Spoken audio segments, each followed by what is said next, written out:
स्वागत है आपका मशीन इंडिया के एक और नए एपिसोड में। दोस्तों, पिछले वीडियो में आपने देखा था प्लास्टिक चेयर्स को बनते। आपने ट्रेन के ये भारी भरकम पहिए भी बनते देख ही लिए थे। ऐसे ही आज हम देखने वाले हैं इंडियन विस्की के जाने माने ब्रांड रॉयल स्टेज को आखिर बनाया कैसे जाता है। 1995 में इस्टेब्लिश हुई इस इंडियन ब्रांड के मैन्युफैक्चरिंग प्लांट्स इंडिया में सिर्फ 4 जगह ही है: दमन, कोलकाता, मुंबई और गुड़गांव। रॉयल स्टेज विस्की को बनाने के लिए बेसिकली यूज किया जाता है हाई क्वालिटी का गेहूं और मक्का, जिन्हें खेतों से डायरेक्टली हार्वेस्ट करके फैक्ट्री में लाया जाता है।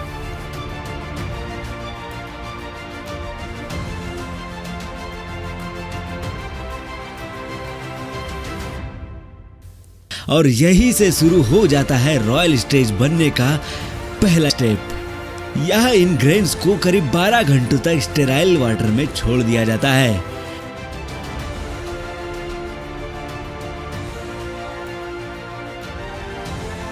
करीब 12 घंटे के बाद ड्रेन कर लेने के बाद नए पानी में 14 घंटों के लिए फिर एक बार रखना होता है। अब आती है बारी इस गीले अनाज को थोड़ा सुखाने की। तो कुछ ऐसे इन्हें कुछ दिनों के लिए एक बंद कमरे में सूखने के लिए छोड़ दिया जाता है।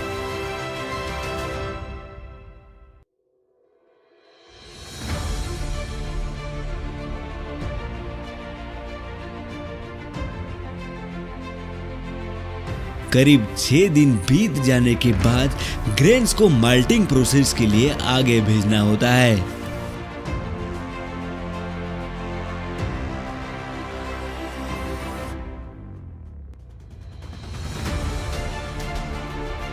इस माल्टिंग यूनिट में लगाई जाती है धुएं वाली आग और इस धुएं को भेजा जाता है ग्रेन्स के कंटेनर में, ताकि वो अनाज इस धुएं को सोख ले और विस्की में एक अनोखा स्मोकी फ्लेवर आ पाए। अब फिर 2 दिन बाद इस चेम्बर को खोल के अनाज का क्वालिटी चेक करने के लिए सैंपल लिया जाता है। सैंपल पास हो जाए तो अब इस सारे ग्रेन्स को कन्वेयर से भेजा जाता है ग्राइंडर मशीन में पीसने के लिए।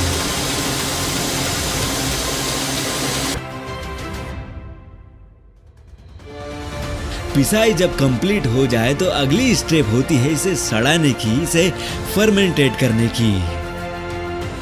इस कंटेनर में रखे अनाज में मिलाया जाता है यीस्ट का पानी, जो बैक्टीरियल एक्शन को तेज कर देता है।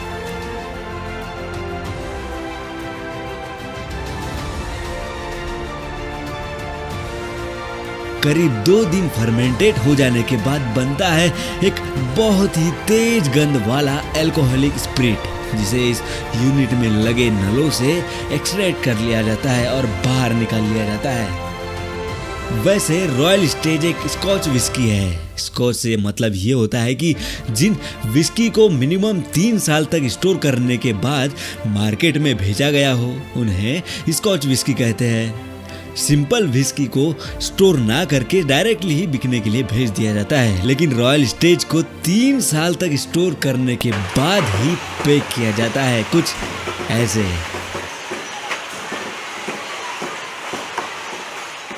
दारू की बात कर ली, सिगरेट को भूल जाए, ये तो गलत बात है ना। तो चलो थोड़ा देख लेते हैं सिगरेट को फैक्ट्री में कैसे बनाया जाता है। तो फैक्ट्री प्रोसेस देखने से पहले हमारे लिए ये भी थोड़ा जानना जरूरी हो जाता है कि सिगरेट में भरा जाने वाला तंबाकू इन खेतों में कैसे तैयार होता है। सबसे पहले तो ग्रीन हाउस नर्सरी में तंबाकू के पौधों को काफी देख रेख में तैयार किया जाता है। ये भी ध्यान रखना होता है कि एक पाउच में सिर्फ एक ही पौधा रहे। तो जब ये थोड़े बड़े हो जाए तो कुछ ऐसे काली मिट्टी वाली उपजाऊ जमीन में इन्हें रोपा जाता है।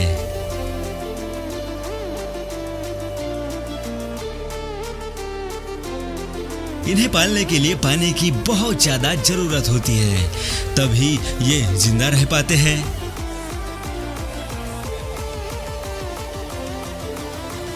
अब तंबाकू के पत्ते जब इतने बड़े हो जाए तो बारी आती है इन्हें तोड़ने की, इनकी हार्वेस्टिंग करने की। तो लोग मैन्युअली ऐसे एक एक पत्ते को बड़े हिसाब से तोड़कर एक कंटेनर में जमा करते हैं।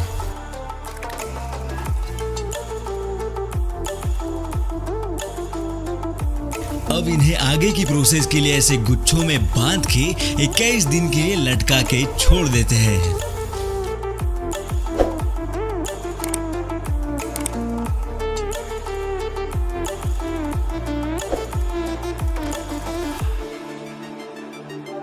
अब या तो इनसे सिगार बना ली जाती है या फिर सिगरेट बनाने की फैक्ट्रीज में इन्हें भेज दिया जाता है। चलो पहले सिगार बनते ही देख लेते हैं। तो कुछ ऐसे सबसे पहले अच्छे अच्छे पत्तों को छांट के उन्हें रोल किया जाता है। लो बन गई आपकी सिगार। अब सीधे यहाँ से चलते हैं सिगरेट की फैक्ट्री में। यहाँ इन पत्तों को ग्राइंडर मशीन में बारीक किया जाता है।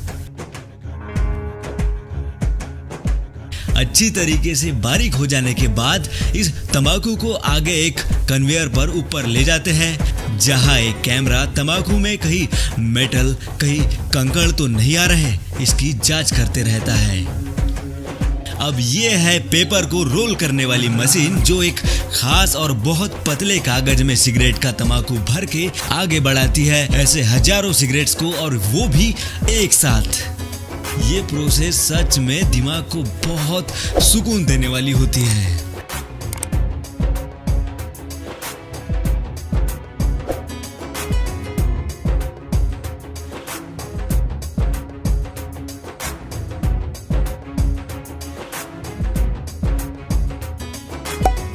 तो अब पैकिंग मशीन इन सिगरेट्स को डब्बों में पैक करके भेज दी जाती है आपके पास खींचने के लिए।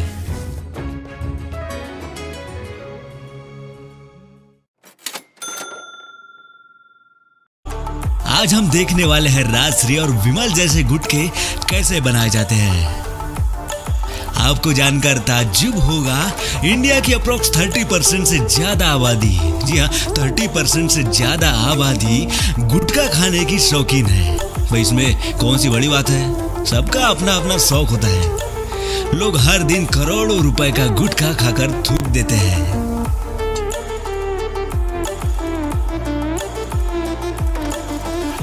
वैसे इसे बनाने में सबसे इंपॉर्टेंट रोल होता है सुपारी का।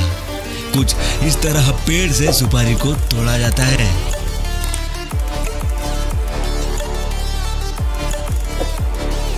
अब इन टहनियों से ऐसे झटक झटक के सुपारी अलग की जाती है।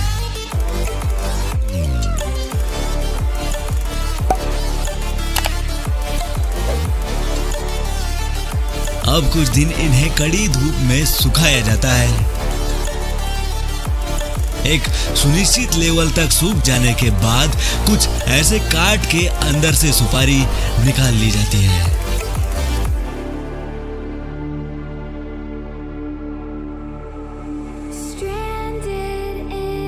अब बारी आती है इन सुपारियों को उबालने की।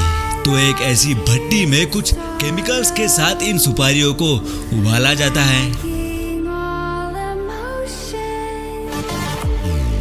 हालांकि उबालने के लिए लकड़ियों का यूज नहीं किया जाता है, बल्कि सुपारी के ही जो छिलके निकलते हैं उन्हीं से भट्टियों को तपाया जाता है।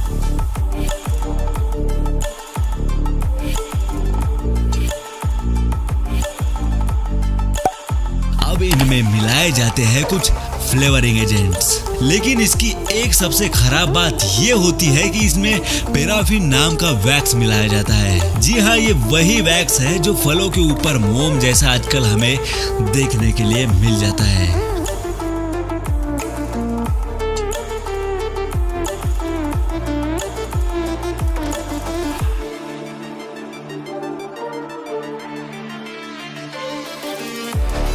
अब उबाल लेने के बाद कुछ दिनों तक ऐसे इन्हें सूखने के लिए छोड़ना पड़ता है।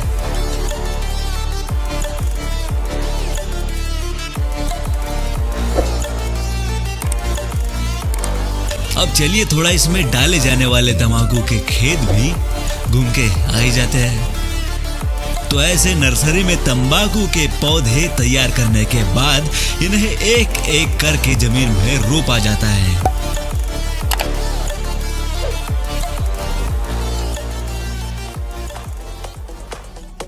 एक लेवल तक बड़े हो जाने के बाद बड़े हिसाब से ऐसे इनको हाथों से हार्वेस्ट भी कर लिया जाता है।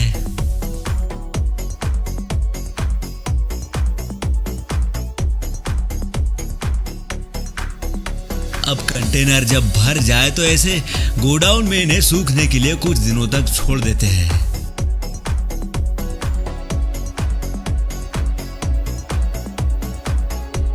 फैक्ट्री में इन पत्तों का पाउडर बनाने के बाद इन्हें कैल्शियम कार्बोनेट, चूना और निकोटीन मिलाने के बाद इन्हें पैक करके ऐसे भेज दिया जाता है शौकीन लोगों के पास बिकने के लिए।